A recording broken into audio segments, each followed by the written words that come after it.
دادوەری شادیاکۆ و دادخوازی کورد لە مێژوودا.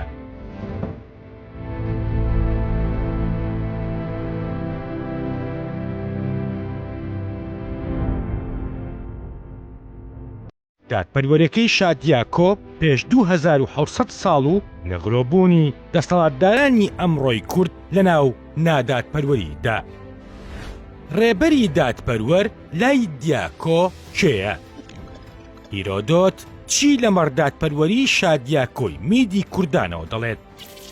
دامەزراوەی میدیایی کۆک سەرنجتان دەبات بۆ دادپەروەری و دادخوازی کورد لە مێژوودا.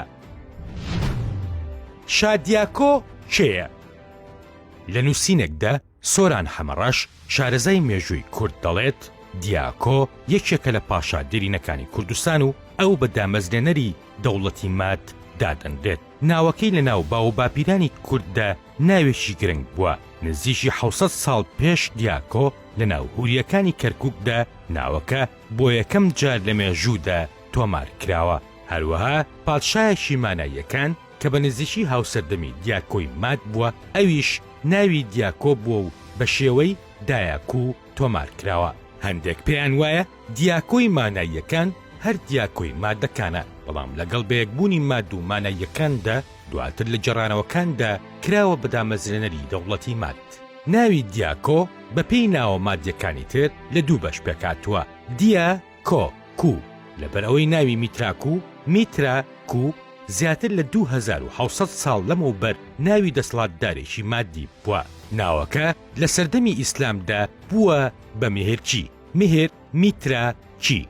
ناوی هۆزێکی کوردی بووە، واتە ناوی دیاکۆ لە دوو وشەی دیا، دیۆ، دێ و زائید پاشگری چی کو دروست بووە. دیاکۆ چۆن پەرتەوازەی و فرەکوێخایی نێو کۆمەڵی کۆنی کوردەواری چارەسەر کرد؟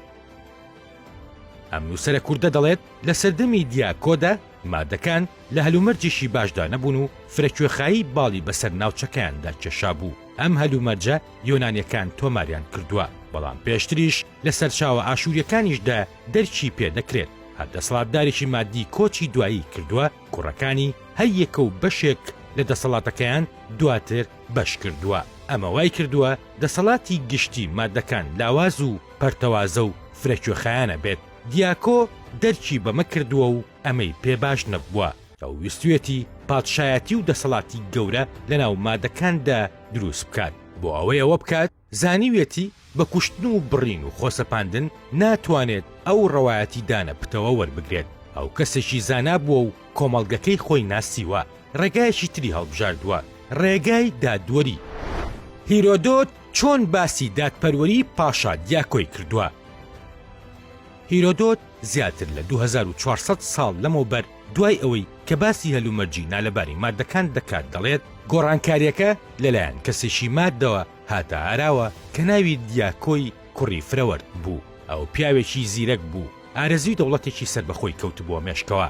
مادەکان لە گوندا دەژیان و بێیاسایی لە هەموو ناوچەکەیاندا بەربڵاو بوو. دیاکۆ کە لە گوندەکەی خۆی ناوی پەیدا کردبوو بۆ پەڕی ئارەزووەوە پەیڕەوی دادوەری دەکرد و دەیزانی نادادوەری ڕێگرە لە دادوەری. دیاکۆ زانیوێتی سەر بە هەر بەرەیەک بیت دادوەری زمانێکی ئاسانە بۆ هەمووان و مرۆڤ بە سروشت حەز بە دادوەری دەکات و لە سایەیدا هەز بە ئارامی و ئاسوودەی دەکات.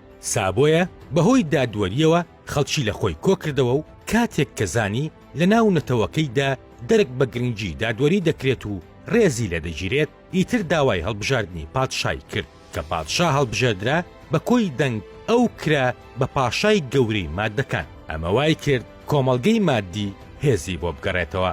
ئەم نووسەرە کووردە پێی وایە باو باپیرانمان فرە گرنگیان بە دادپەروەری داوە، تەنانەت ڕەگ و ڕیشەی پەیوی داد دەگەڕێنێتەوە بۆ سەردەمی سۆمەریەکان کە وتویانە ئی دەدەد و بی دەدەد، کە ئەمە هەمان بێژەی ئای داد و بێدادی ئەمڕۆیە.